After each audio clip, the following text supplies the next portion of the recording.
மனிதன் நாசமாகுவான். பிறகு சொன்னாங்க ரகிமான் ஃபுஹு, அவன் நாசமாகுவான். சும்ம ரகிமான் ஃபுஹு, பிறகும் நாசமாகுவான்.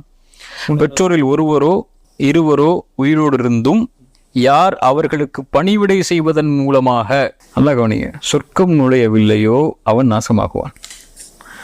சுப்ஹானல்லாஹ், எவ்வளவு பெரிய எச்சரிக்கை அல்லாஹ்வுடைய மார்க்கம் சொல்லுது. ஒரே ஒரு செய்தி சொல்லி முடிச்சுக்கிறேன். அல்லாஹ்விடத்தில் ஒரு மனிதன் நெருங்குவதற்கு உள்ள முதல் அடிப்படை காரியம் பெற்றோர்களிடத்தில் நல்ல முறையில் நடந்து கொள்றது தான். இப்னு அப்பாஸ் ரலியல்லாஹு அன்ஹு ஒருவர் அவர் வந்து சொல்றார், இப்னு அப்பாஸ், நான் ஒரு பெண்ணை திருமணம் செய்ய ஆசைப்பட்டு பெண் பேசினேன். அந்த பெண்ணும் என்னையே மாற்றி இன்னொருத்தரை திருமணம் செஞ்சுட்டார். ஆனால் கோபத்தில் அந்த பெண்ணை நான் கொலை செஞ்சுட்டேன். தண்டனை எனக்கு கிடைக்க போகுது. அதுக்கு என்ன தண்டனையோ வாங்கி கொள்றேன். ஆனா ஃபஹல்லி மின் தௌபா, அல்லாஹ்விடத்தில் எனக்கு மன்னிப்பு உண்டா அப்படின்னு கேட்கிறாங்க நான் செய்த இந்த பாவத்துக்கு. இப்னு அப்பாஸ் கேட்டாங்க, உம்முக ஹய்யா, உன் தாய் உயிரோடு இருக்கிறாளா?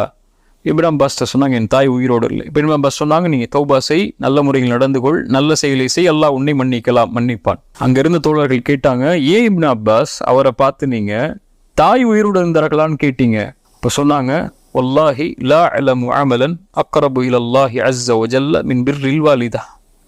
அல்லாஹ்வுடைய மார்க்கத்தில் எனக்கு ஒரு செயல் தெரியவில்லை அல்லாஹ்வை நெருங்குவதற்கு தாய்க்கு பணிவிடை செய்வதை தவிர.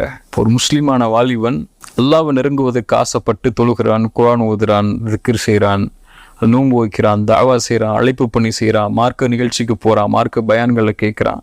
இந்த செயலை விடவெல்லாம் அல்லாஹ்விடத்தில் அவன் நெருக்கமாகுவதற்கு உள்ள முதல் அளவீடு அவன்கிட்ட இருக்க வேண்டிய செயல் பெற்றோர்கள் தாய் தந்தைட்ட நல்ல முறையில் நடந்து கொள்ளக்கூடிய செயல் தான்.